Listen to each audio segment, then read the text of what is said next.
Hello everyone, and welcome to my Young and Restless official. I hope everyone is having a wonderful day.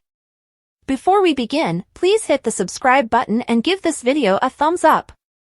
According to spoilers for The Young and the Restless, Jordan might not be permanently gone for 3 reasons. Let's discuss the potential future return of Colleen Zenk's character. 1. Jordan is 9 lives old. To begin with, Jordan has 9 lives, so perhaps she still has some. It would be simple to reverse that exit, even if Jordan reportedly overdosed and died after drinking drugged tea. Jordan might have survived without the Newmans noticing that he had a weak heartbeat after all.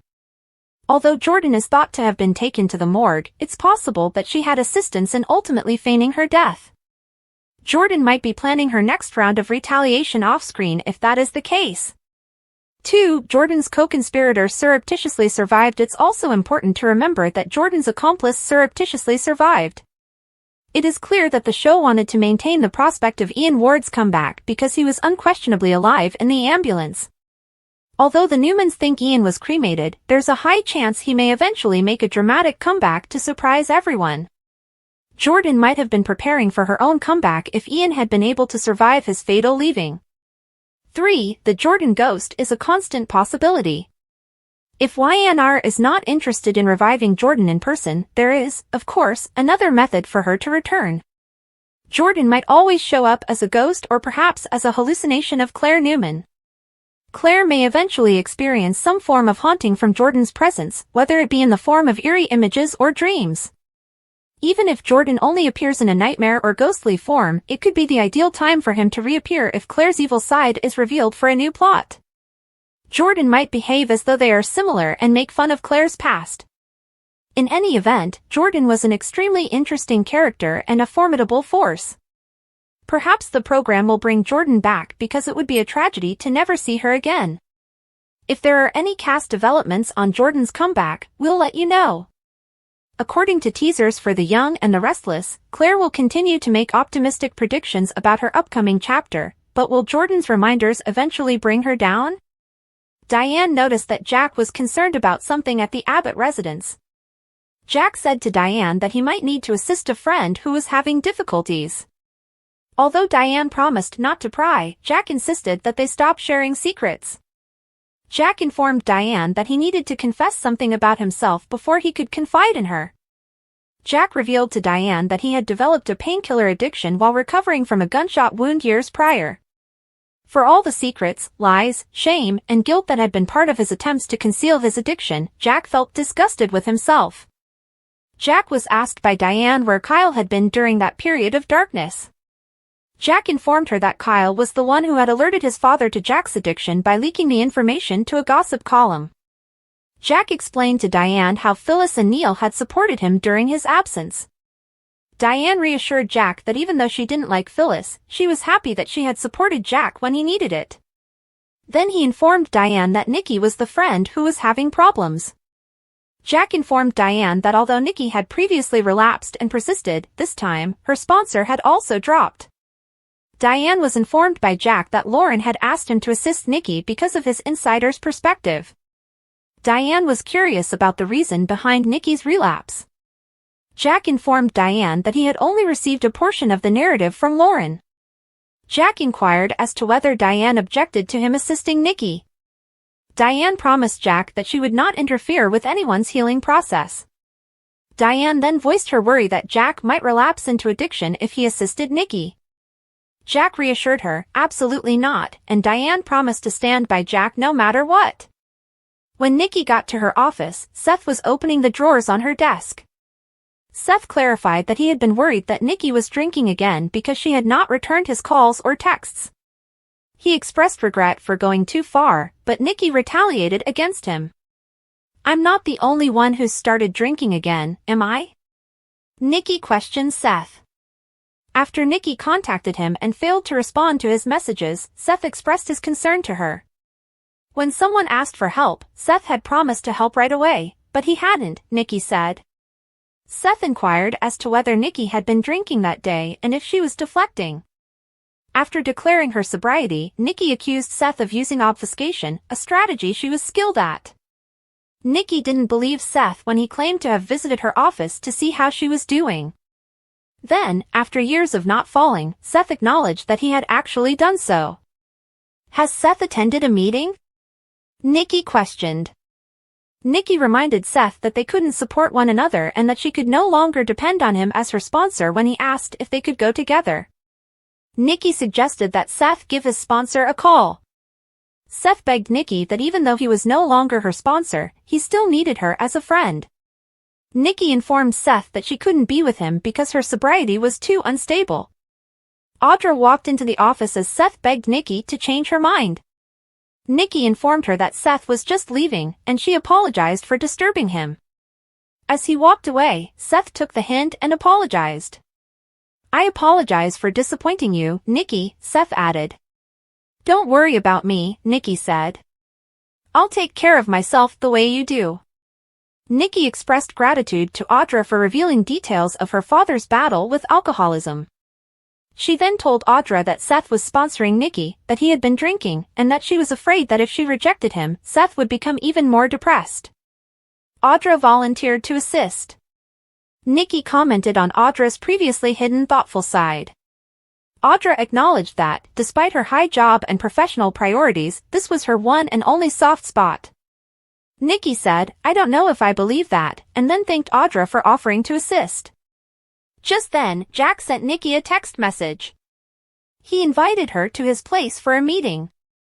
Tucker and Kyle met at society. Kyle inquired as to whether Tucker still intended to pursue him. Nah, Tucker responded casually, adding that he had only been upset because Kyle had punched him. The next time Kyle felt like fighting, Tucker advised them to put on the gloves and step in the ring. Responded Kyle, I'm not looking for any more fistfights, but if you twist my arm enough, maybe I'll make an exception for you. Tucker asked Kyle to have a conversation with him so they could work things out. Kyle didn't believe it. Tucker claimed that he now respected Kyle and was impressed by his devotion to the Abbotts. If Tucker had known Kyle was a double agent all along, Kyle questioned why he had allowed him to carry out the plan to kill Tucker. Tucker admitted that he had hoped Kyle's information to his family would have perplexed the Abbotts and made them turn against one another. Additionally, Tucker acknowledged that it would have been a bonus if Kyle had given him something truly helpful. Kyle emphasized that Tucker's grand scheme had fallen through, that the Abbotts had not betrayed one another, that Kyle had sacrificed nothing of importance, and that Tucker's reputation had suffered greatly as a result of the cover-up scandal's disclosure. Tucker questioned Kyle about what it was about the Abbotts that sparked such dedication and commitment. As he pointed out that Tucker's son wasn't talking to him and that Tucker didn't know how to be a good father or member of a family, Kyle was slick and arrogant. Kyle continued by stating that Tucker had only been able to sustain the twisted one with Audra. Kyle described Tucker and Audra's relationship as transactional, claiming that Audra would leave Tucker as soon as she saw she could be wealthy and influential without him. Kyle stated to Tucker, family loyalty is a mystery to you because you only know how to burn bridges, not build them. According to Tucker, the Abbotts were as violent and cruel as anyone he had ever met. In order to prevent the Abbotts from betraying one another, he proposed that they required a shared enemy. Tucker said to Kyle, look me in the eye and tell me at no point did you want to throw in with me in exchange for the top spot at Chabot. Kyle took a while to reply. Never mind, answered Tucker with a smirk. There's really nothing admirable about the Abbotts, I suppose. He continued by saying, by the way, I'm still coming for you. As Nikki arrived, Diane exited the Abbott residence. Jack attempted to pretend that his only worry was about the previous experience of the Newman family, but Nikki put an end to what she referred to as his fishing expedition. Jack, I know you're a good liar, but you're not that good, Nikki accused. Did Lauren not tell you everything? Lauren was worried about Nikki, Jack acknowledged. He promised Nikki that she wouldn't be a burden and gave her 24/7 support. Why is this so important to you? Jack was asked by Nikki. Because I care about you, said Jack. And there's another reason, Jack continued. Because we were married when you first started drinking, and I didn't manage it well at all. Jack said to Nikki that he was still very guilty about it. Jack assured Nikki that he will always be there for her. he pleaded, let me be the one you call. Tucker approached Audra as she went to the athletic club. Tucker hoped she wouldn't remain upset and apologized for failing her. Audra told him she wanted to go away from Tucker's destructive behavior, not because she was angry. I still have big plans for you at Glissade, Tucker said Audra. Count me out, claimed Audra. She questioned Tucker about if he had finally abandoned Ashley for good. Tucker assured Audra that their business relationship would not be impacted by his affections for Ashley. That didn't convince Audra. Tucker's weak point, according to her, is Ashley, who is the reason Tucker didn't think the Abbotts would reveal the cover-up issue. You refuse to accept that she's not the one you should be with, Audra said to Tucker. Who do you think I should be with? He was asked in response. Because they were two self-centered individuals who prioritized their goals and didn't allow resentment to stand in the way of their goals, Audra accused Tucker of believing she was going to name herself. But I like to think I still have a shred of humanity, and I'd like to cling to that before you destroy it in me, Audra stated. Audra interrupted Tucker as he attempted to object. So, who do I think you should be with? She asked. I'm starting to think that you're destined to be completely alone. Audra gathered her belongings and hurried off. Diane went to society for lunch with Kyle. Kyle informed his mother that he had lost interest in taking Billy's place at Jabot. Kyle was worried that he had nearly betrayed his family to Tucker because of his arrogance and sense of entitlement.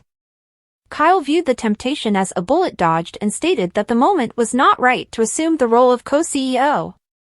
Kyle acknowledged that he had enjoyed his role as COO and that he had a solid sense of who Jack should appoint to the co-CEO position. He said to his mom. Diane said, no, to her son. She brought up the backlash that had followed Jack's appointment of her as Chief Talent Officer to Kyle. Kyle maintained that he was correct. Just before Jack got to society, Kyle said, you should be replacing Billy, and I'm going to make sure Dad agrees. Diane and Kyle attempted to speak simultaneously when the topic of the job was brought up, but Jack insisted on speaking first. Jack praised Kyle's recent accomplishments, but just before he could reveal a name, Kyle persuaded his father that Diane should be given the position instead. How did you know that? Jack inquired. When Diane attempted to postpone, Jack concurred with Kyle and declared, it is the dawn of a new era at Jabot. Nikki contacted Lauren while she was by herself in her office. Can we meet? Nikki said. We must speak.